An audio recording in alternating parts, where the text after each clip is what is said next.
Apollon. Ah, bonjour mes chers amis du 4 heures du sourire au quotidien.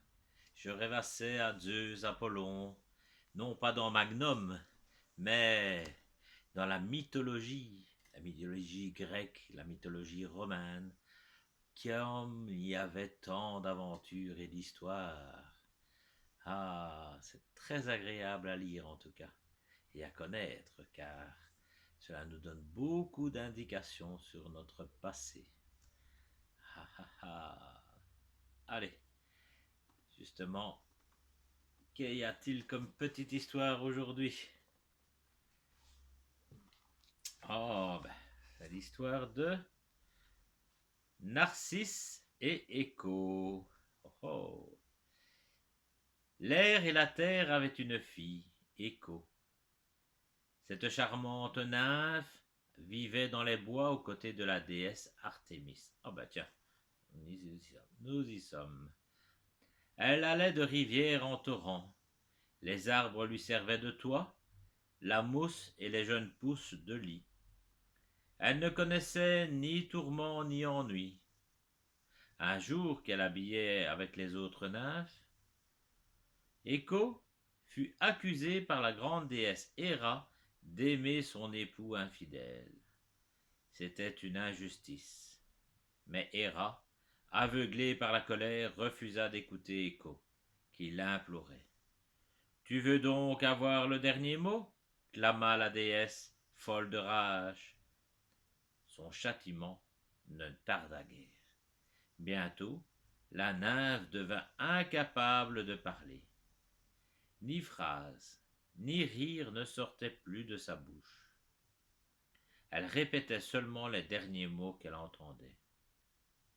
Écho était au désespoir. Cette punition était d'autant plus cruelle que notre jolie nymphe tomba éperdument amoureuse. Écho aimait Narcisse. Ce garçon était tellement plaisant que toutes les nymphes et toutes les jeunes filles espéraient recevoir de sa part un baiser. Mais le jeune homme était indifférent aux beautés qu'il croisait, et jamais il ne sentait la présence d'Écho, qui le suivait pourtant aussi fidèlement que son ombre.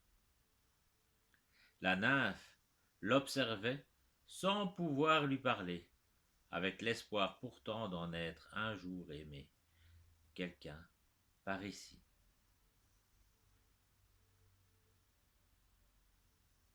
Hé!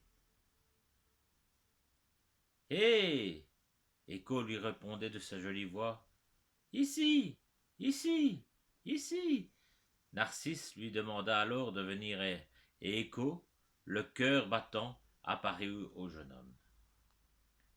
Mais celui-ci s'en détourna immédiatement, et sans la regarder, il cria Jamais, jamais penses-tu qu'un jour il se pourrait que je te donne pouvoir sur moi? Et la voix de la nymphe entrecoupée de larmes répéta suppliante Je te donne pouvoir sur moi. Mais déjà, Narcisse s'éloignait, méprisé par celui qu'elle aimait. Écho s'enfuit à travers bois, jusqu'à trouver une grotte dans laquelle elle voulut cacher sa honte et son désespoir.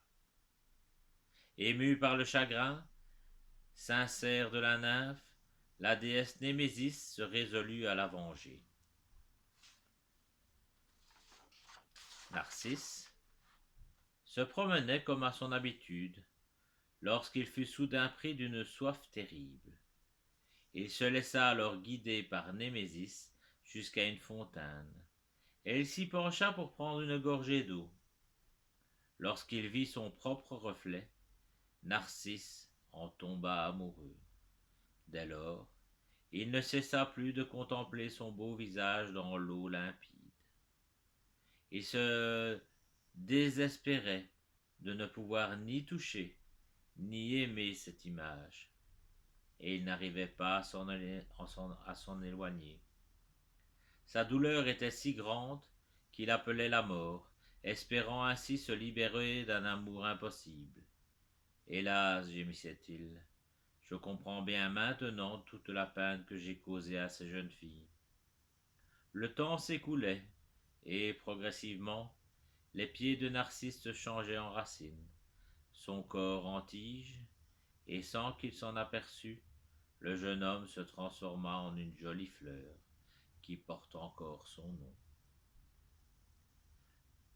La folie de Narcisse n'avait pas apaisé la douleur d'Écho.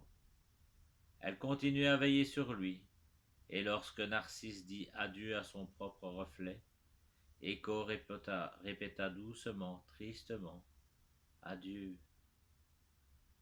Aujourd'hui, la nymphe a tant maigri qu'il ne reste que sa voix, et du fond de sa caverne, Écho répète encore les derniers mots des paroles qui lui sont adressées. Eh bien voilà une belle légende de la mythologie. Passez une belle fin de journée. Attention à vous autres. À bientôt les amis. Hé hé hé.